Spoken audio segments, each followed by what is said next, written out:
मुर्दाबाद मुर्दाबाद मुर्दाबाद गठबंधन सरकार मुर्दाबाद मुर्दाबाद मुर्दाबाद हरियाणा सरकार हो बर्बाद हो बर्बाद हो बर्बाद हरियाणा सरकार हो बर्बाद हो बर्बाद हो बर्बाद दिव्यांगों का खाने वाली सरकार मुर्दाबाद मुर्दाबाद मुर्दाबाद हमारी मांगे जिंदाबाद जिंदाबाद जिंदाबाद। दोस्तों नमस्कार, प्रथम गूंज देख रहे हैं आप और मैं हूं आपका दोस्त त्रिदेव। दोस्तों इस वक्त हम भिवानी कोर्ट के सामने मौजूद हैं और यहां ऑल हरियाणा दिव्यांग अधिकार संघर्ष समिति भिवानी की तरफ से अनिश्चितकालीन धरना चल रहा है।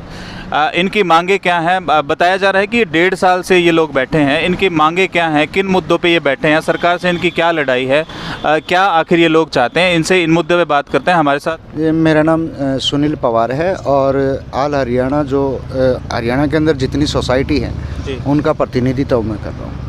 सुनील जी, क्या मांगे हैं आप और कब से बैठे हैं? अब तक कितना रिस्पॉन्स आपको सरकार से मिला है?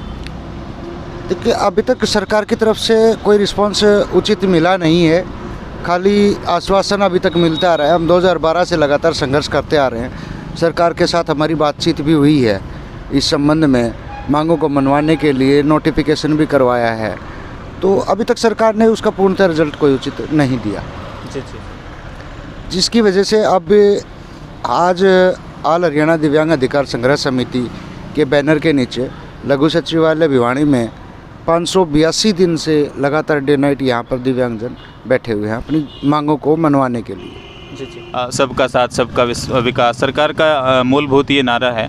आप क्या मानते हैं कि सरकार कितना खरा उतर पाई, जबकि आगे इलेक्शंस भी हैं, अब 5 राज्यों में अब इलेक्शंस हैं, तो क्या लगता है कि कम से कम अब इलेक्शंस को देखते हुए तो आपकी मांगों को मानना चाहिए?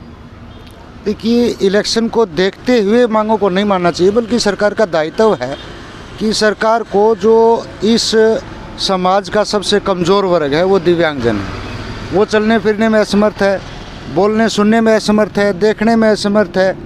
तो इस वजह से सरकार का फ़र्ज़ बनता है, दायित्व बनता है कि वो इस वर्ग की तरफ प्रथम दृष्टि से पहले इनके कार्यों को पूरा करें। ऐसा इनकी सरकार आई है, एक तरह से तानाशाही चल रही है। आपने पीछे भी देखा होगा, सरपंचों पे भी लाठीचार्ज हुए थे, आंगनबाड़ी वालों को भी, आशा वर्कर वालों को भी बड़ी बुरी तरीके से पीटा था इन्होंने।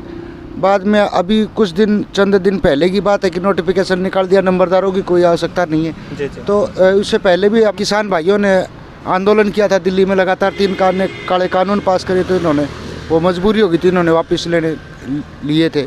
तो ये सरकार की तानाशाही दर्शाती है। मैं ज़्यादा राजनीतिक नहीं हूँ, न मुझे पता है इसके बारे में, लेकिन जो भी अगर समझदार आदमी होगा, गहराई से अगर इसको तहे दिल से देखेगा, नज़र मार के सोच समझ के अगर वोट देगा, तो वो बीजेपी को नहीं देगा। बिल्कुल। सीधे तौर पे इस भाई का यही कहना है कि कोई भी वर्ग जो है वो संतुष्ट इस सरकार से नहीं है। और मेरे हाथ में एक लंबी चौड़ी लिस्ट है, वो इनकी मांगे हैं। मुख्य मांगे जो इनकी क्या हैं वो इनसे एक बार जान लेते हैं, ताकि प्रकाश डाला जा सके। मुख्य मांगे क्या हैं आपकी, एक बार हमारे दर्शकों को ज़रूर बताएँ। जी बिल्कुल बताना चाहूँगा कि एक तो जो दिव्यांगजन हैं हरियाणा के अंदर लगभग 20 लाख दिव्यांगजन हैं, और उन 20 लाख दिव्यांगों के लिए हरियाणा ने अपनी तरफ से अभी तक कोई भी ऐसी प्रतिक्रिया नहीं की है जिससे उनको सुविधाजनक योजनाओं का लाभ मिल सके। जो मुख्य मांग है वो ये है कि केंद्र सरकार ने 2016 में RPWDA के एक्ट बनाया था, और उस एक्ट के अंदर साफ शब्दों में लिखा हुआ है, बिल्कुल स्पष्ट शब्दों में, कि जैसा केंद्र सरकार ने बनाया ऐसा ही राज्य सरकार इसको लागू हरियाणा राज्य में करे, अपने अपने राज्यों में करे। ये केंद्र सरकार का था। लेकिन बड़े दुर्भाग्य की बात है कि 2016 से लेके और अब तक हमारी हरियाणा सरकार ने, मिलीजुली सरकार भी आ ली, पूर्ण बहुमत से सरकार भी आ ली, तो एक्ट की तरफ कोई ध्यान ही नहीं दे रहा, क्योंकि ये अपने आप को गवर्नमेंट कोर्ट से भी ऊपर समझती है, कानून से भी ऊपर समझती है, जो कि एक तानाशाही को दर्शाता है। बिल्कुल। सुनील जी, आप 1.5 साल से बैठे हैं, तो आप किस उम्मीद में बैठे हैं और आगे आपका क्या एक्शन रहेगा? क्या लगता है आपको, आपके साथ क्या होगा, सरकार क्या करेगी? देखिए, सरकार का तो हम ज़्यादा मैं इसके बारे में कुछ नहीं कहना चाहूँगा, लेकिन इतना ज़रूर है कि हमने जो पिछले नगर परिषद भिवानी में जो चुनाव हुए थे चेयरमैन्स के, उसमें भी हमने बीजेपी को आईना दिखाने का काम किया था, और ये बिल्कुल रहा था कि हमने मान की जो पत्नी थी उनको हराने का बहुत अच्छा काम किया था, बहुत कदम उठाया था हमने।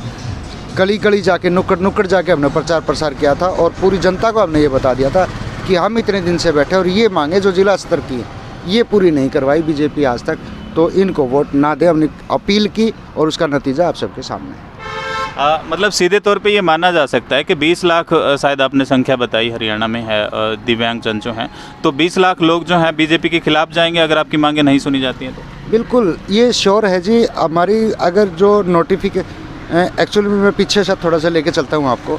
सरकार ने हमें सर्कुलेशन लेटर जारी करके दिए थे जी। जो दिव्यांग एक्ट में ये है कि 40% से लेकर 100% तक जो भी दिव्यांग आदमी है उसको मूलभूत सुविधाएं मिलनी चाहिए। 35,000 वैकेंसी हमारी बैकलॉग खाली पड़ा है जिस पर सरकार ने आज तक कोई ध्यान नहीं दिया। हम चाहते हैं कि कल्याण कोष का गठन हो। हम चाहते हैं कि विकलांग एक्ट जो है, दिव्यांग एक्ट जो केंद्र सरकार ने बनाया उसको एज इट इज सरकार लागू करे जी।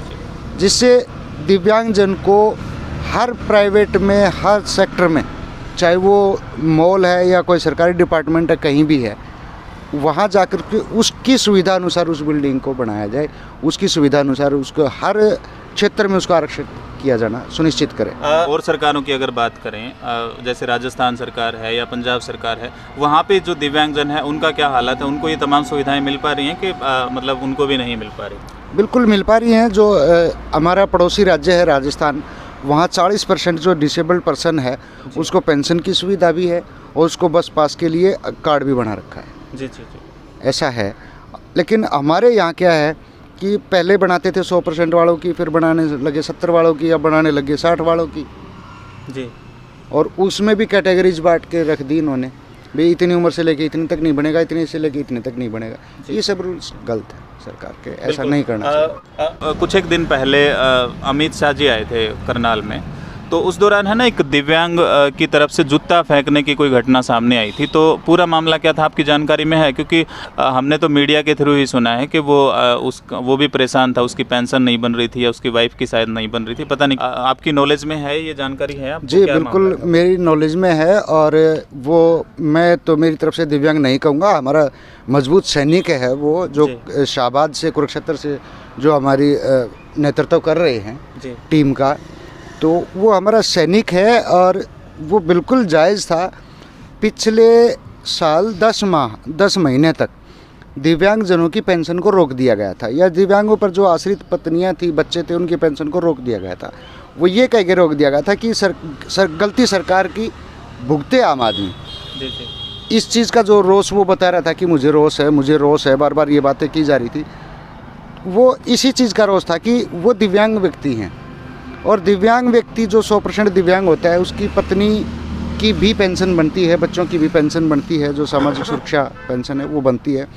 उसमें क्या होता है कि जो सरकार ने जो पेंशन का फार्म जो अप्लाई कर रखा है उस पर विधवा और निराश्रित दोनों का एक ही फार्म है। अब सरकार ने समझ लिया उसको, ऑनलाइन करने के बाद विधवा, अमेंडमेंट नहीं किया सरकार ने अपनी मर्जी से, बल्कि जो दिव्यांग लोग थे उनके ऊपर जो आश्रित थे, जो मात्र पेंशन के सहारे गुजारा कर रहे थे, उन लोगों की पेंशन बंद कर दी।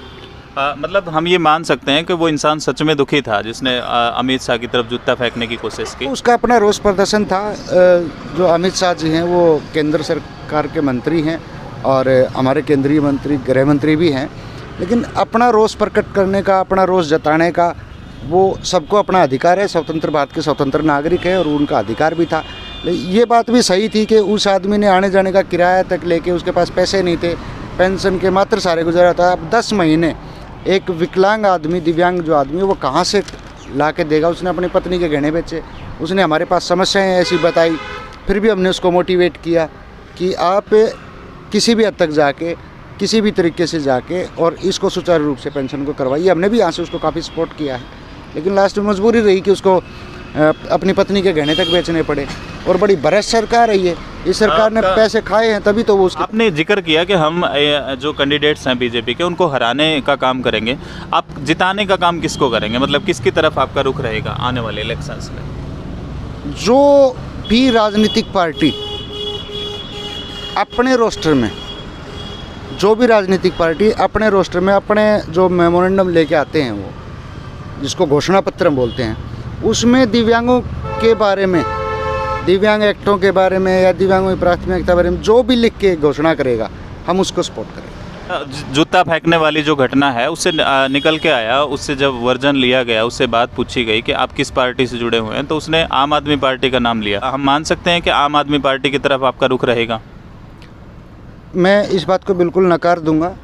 हम किसी भी पार्टी से नहीं जुड़े हुए हैं, ना ही किसी राजनीतिक पार्टी से हैं, ना ही किसी निर्दलीय उम्मीदवार के हम चाहते हैं। जी जी उन्होंने कहा वो उसका अपना व्यक्तिगत मामला था, वो आम आदमी पार्टी का कार्यकर्ता बनता है या नहीं बनता है, वो उसके ऊपर पाबंदी हम नहीं लगा सकते। और उसने बाद में बता भी दिया कि राजनीतिक पार्टी ने ऐसा नहीं करवाया, जी जी। ऐसा उन्होंने कहा। तो ये जैसा यहाँ भिवानी में धरना चल रहा है, इस तरह के धरने और कहाँ कहाँ चल रहे हैं, और ये कब तक ये धरने चलते रहेंगे? मतलब अगला एक्शन आपका क्या होगा? हमारा 1 अप्रैल 2022 से लगातार डे नाइट का धरना पूरे हरियाणा राज्य के अंदर चला हुआ है, 22 के 22 जिलों में। जी, डिस्ट्रिक्ट हेडक्वार्टर, डिस्ट्रिक्ट हेडक्वार्टर पे 22 के 22 जिलों में डिस्ट्रिक्ट हेडक्वार्टर पे चला हुआ है। ये जो है ये सभी धरनों का मुख्यालय है एक तरह से। जी जी यहीं से हम सबको जो भी सूचनाएं देनी होती हैं, जो भी कार्य करना होता है, जो भी अपनी मांगों को मनवाने के लिए प्रदर्शन करना होता है, वो यहीं से दिशा निर्देश होते हैं। जी जी। अन्य राज्यों में जो ज़िले हैं, माफ़ी चाहूँगा, जो ज़िले हैं उन ज़िलों में किसी में 2 घंटे का है, किसी में 4 घंटे का है, किसी में 9 से 5 का है। तो इस तरीके से है। बाकी डे नाइट परमानेंट यहीं पर है। मतलब कब तक आप इस तरह से वेट करते रहेंगे? अगला एक्शन आपका क्या रहेगा? मैं ये जानना चाहता हूँ। मैं समझ गया आपकी बात, आप क्या कहना चाह रहे हैं। सरकार को इस बात का खामियाजा भुगतना पड़ेगा। मेरे जितने भी दिव्यांग साथी हैं, हर वार्ड में जाके, हर ज़िले में, हर हलके में जाके इस सरकार का पूर्णतः विरोध करेंगे और हम बीजेपी के प्रत्येक कैंडिडेट को हराने का काम करेंगे। तो सीधे तौर पे माना जा सकता है कि इन्होंने ये चुनौती सरकार को दी है कि अगर आप हमारी नहीं सुनते हैं तो हम आपके जो कैंडिडेट्स हैं हर जगह से उनकी जमानत जब्त करवाने का काम करेंगे, बूथ लेवल पे जा जाके आपको हराने का काम करेंगे अगर आप हमारी मांगे नहीं सुनते हैं तो। अगर आप ये वीडियो फेसबुक पे देख रहे हैं तो हमें फॉलो करना मत भूलें, और यूट्यूब पे देख रहे हैं तो सब्सक्राइब भी अवश्य कर लें।